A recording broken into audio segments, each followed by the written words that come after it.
السلام علیکم ورحمۃ اللہ وبرکاتہ۔ نحمدہ ونصلی علی رسولہ الکریم، اما بعد۔ اعوذ باللہ من الشیطان الرجیم۔ واعتصموا بحبل اللہ جمیعا ولا تفرقوا۔ اللہم صلی وسلم علی نبینا محمد صلی اللہ علیہ وسلم۔ عزیز بھائیو، اللہ رب العالمین کا فرمان ہے وَاعْتَصِمُوا بِحَبْلِ اللَّهِ جَمِيعًا وَلَا تَفَرَّقُوا۔ تم اللہ رب العالمین کی رسی کو مضبوطی کے ساتھ تھام لو اور گروہ بندی کا شکار مت ہو۔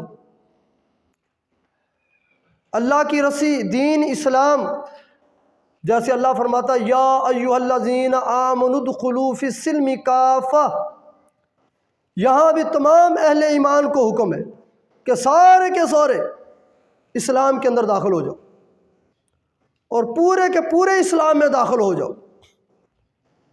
دین اسلام کی رسی کو، اللہ کی رسی کو مضبوطی کے ساتھ تھام لو، گروہ بندی کا شکار نہیں ہونا۔ اس آیت سے پتہ چلا کہ اللہ رب العالمین ہمیں اجتماعیت کا درس دیتا ہے۔ نماز پڑھنی ہے، اجتماعیت کا فائدہ ہے۔ اکیلے نماز پڑھو گے ایک نماز کا ثواب ملے گا، جماعت کے ساتھ امام کے پیچھے نماز ادا کرو، اللہ 27 نمازوں کا ثواب عطا کرتا ہے۔ یہ اجتماعیت کا فائدہ ہے۔ نماز کا ثواب بڑھ گیا، اکٹھے ہو کر نماز پڑھی۔ اور اللہ بھی قرآن میں فرماتا ہے رکوع کرنے والوں کے ساتھ رکوع کرو، نماز پڑھنے والوں کے ساتھ نماز پڑھو، قیام کرنے والوں کے ساتھ قیام کرو۔ اجتماعیت کا درس ہے۔ دین اسلام ہمیں اجتماعیت کی طرف لے جانا چاہتا ہے۔ وَتَعَاوَنُوا عَلَى الْبِرِّ وَالتَّقْوَىٰ وَلَا تَعَاوَنُوا عَلَى الْإِثْمِ وَالْعُدْوَانِ۔ اللہ فرماتا ہے کہ نیکی اور تقوی اور پرہیزگاری کے کاموں میں ایک دوسرے سے تعاون کرو، ایک دوسرے کے مددگار بن جاؤ۔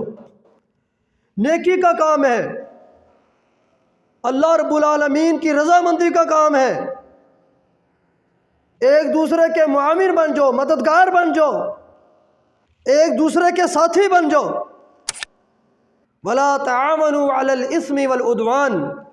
اور ایک بات کا خیال رہے کہ جہاں اللہ کی نافرمانی ہو رہی ہو وہاں مددگار نہیں بننا۔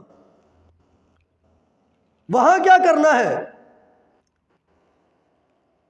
کہ ان کی اصلاح کرنی ہے، خود بھی رکنا ہے، اور اپنے مسلمان بھائی جو غلطی کا شکار ہو چکا ہے اس کی اصلاح کرنی ہے۔ نیکی کے کاموں میں، دین کے کاموں میں اللہ فرماتا ہے ایک دوسرے کے مددگار بن جاؤ۔ عزیز بھائیو، اس آیت کے اندر بھی مل جل کر رہنے کا، دین پر عمل کرنے کا، زندگی گزارنے کا ایک درس مل رہا ہے۔ اللہ کے پیارے حبیب محمد الرسول اللہ صلی اللہ علیہ وآلہ وسلم بیٹھے ہوئے تھے کہ آپ کا ایک صحابی آیا۔ اس نے آ کر عرض کی اللہ کے حبیب صلی اللہ علیہ وآلہ وسلم،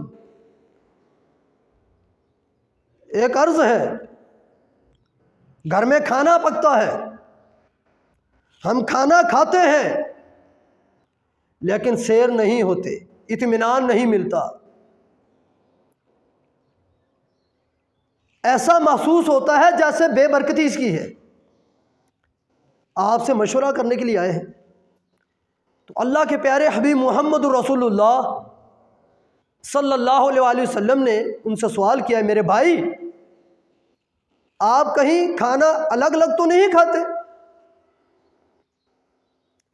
انہوں نے کہا کہ جی ہاں، ہم کھانا الگ الگ کھاتے،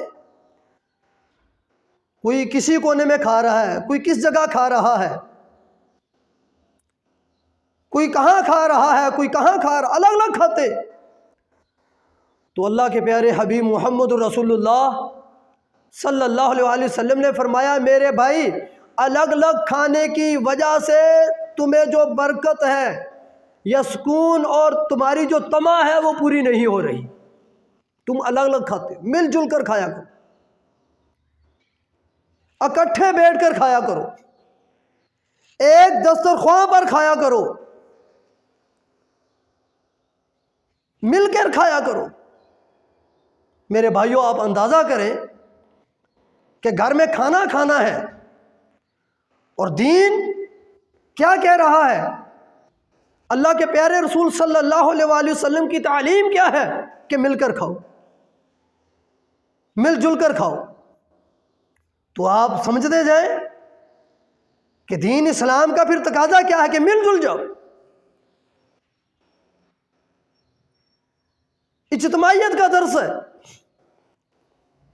اسی طرح حدیث کے اندر آتا ہے کہ ایک سفر میں صحابہ نے سفر جاری عرض کی اللہ کے حبیب صلی اللہ علیہ وسلم زیادہ راہ کم ہوتا جا رہا ہے اور سفر لمبا ہے، پریشانی ہے، سامان تھوڑا رہ چکا، آپ سے مشورہ کرنے کے لیے آئے ہیں۔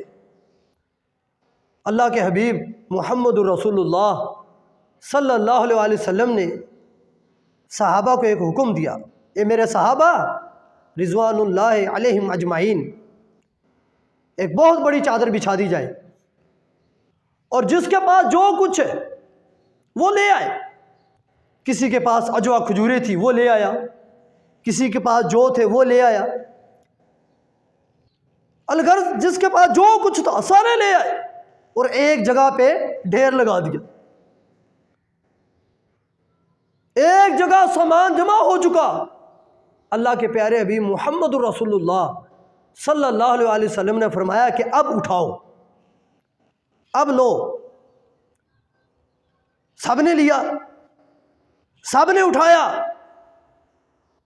اور جو تنگی ہو رہی تھی اللہ نے وہ دور کر دی۔ سب کا سامان جمع ہو چکا تھا، سب نے مل جل کر ایک جگہ سامان جمع کیا تھا، تو برکت آ گئی اللہ کی طرف سے، اللہ کی طرف سے رحمت والا معاملہ ہو گیا، اللہ رب العالمین کی طرف سے برکت والی بات ہوگی کہ سب نے جمع کیا اور سب نے اٹھایا، اور جو تنگی تھی وہ دور ہو چکی۔ اندازہ کریں میرے بھائیوں، مل جل کر رہنے میں، اجتماعیت میں، ایک دوسرے کے ساتھ رابطہ رکھنے میں کتنی برکات ہے، پریشانیاں دور ہو جاتی ہیں، اللہ کی طرف سے رحمت آ جاتی ہے۔ تو اس لیے دین اسلام کا جو تقاضا ہے وہ یہی ہے کہ مل جل کر رہے، چاہے وہ مسجد کا معاملہ ہو یا گھر کا معاملہ ہو، پڑوسیوں کے ساتھ تعلقات ہوں، مل جل کر زندگی گزارنی چاہیے۔ یقیناً اسی کے اندر برکات ہے، خیر ہے۔ اللہ رب العالمین سے دعا ہے اللہ ہم سب کو جمیع معاملات میں اپنی اصلاح کرنے کی توفیق عطا فرمائے۔ وما علینا الا البلاغ المبین۔